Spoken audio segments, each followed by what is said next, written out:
protect Black birthing people. Have you noticed how language is changing? Birthing people. Birthing people. At this Zoom congressional hearing, most every speaker said, instead of mothers, birthing people. Birthing people. Why?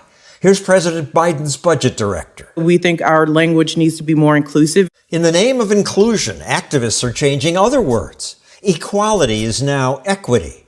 Mistress is companion or lover. Affirmative action is diversity. And now speech can be violence. A transgender woman of color walking down the street and being called a man is an act of violence. One of the most pernicious things about the social justice control of language is this use of the word violence to describe language. Tim Sandifer of the Goldwater Institute. But the only way that we have as human beings to deal with one another is through language, through discussion, debate, deliberation. And if we say that that's a form of violence, then the only way left for us to relate to one another is through power. You're white.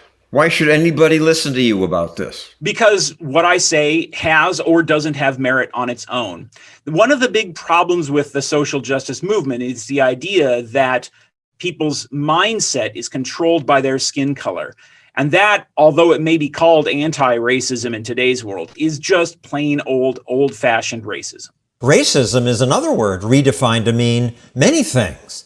At a conference, this so-called anti-racist author was asked to define racism. I would define it as a collection of racist policies that lead to racial inequity that are substantiated by racist ideas. He couldn't define the term. She uses the word to define the word. I could define racism. Racism means to mistreat people on the basis of their skin color or their race. We're in a situation where it can be really hard for us to talk to each other because we don't know what the words we're using mean. Linguist John McWhorter calls woke racism a new illogical religion that misleads. You learn that the idea is that where there are white and black disparities, we're supposed to call that phenomenon racism in the same way as Archie Bunker was racist. The country is going straight into the dumper.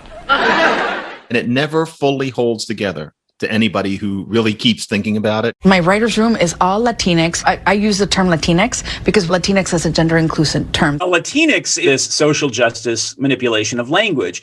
The term Latino originated in the 1970s as a reaction led by Hispanic people themselves. So they chose the word Latino or Latina.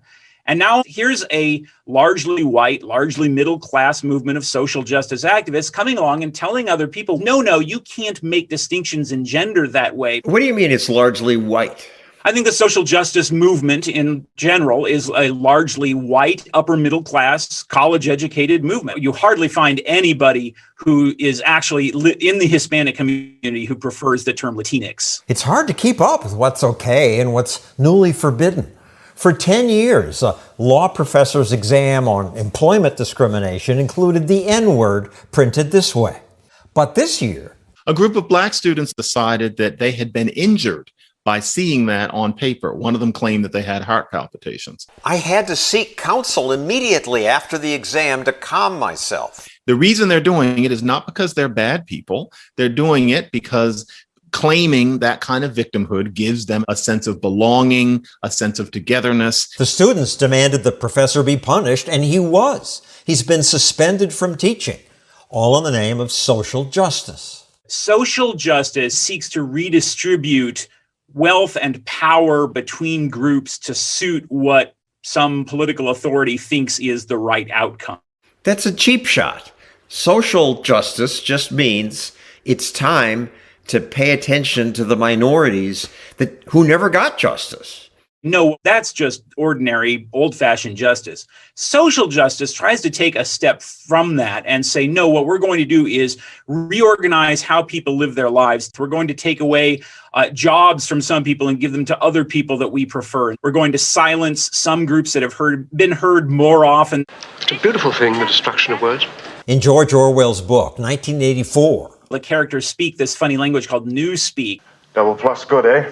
That's invented by the state in order to keep them from thinking bad thoughts at all. I don't think there's a single piece of meat in this stew. Tastes like meat. Isn't meat at all. Double plus good. And the idea is that it will control people's very mindsets and prevent them from even imagining freedom. That's the road that we're headed down, I think, with this social justice movement. No justice! No peace! That's why he and McWhorter say, enlightened America needs to develop a backbone and start getting used to being called racist on Twitter and just withstanding it and keeping their voices out there and making us understand what true justice is. please share and like this video. That actually helps us and helps us make more. And if you want to directly help us make more, click that button.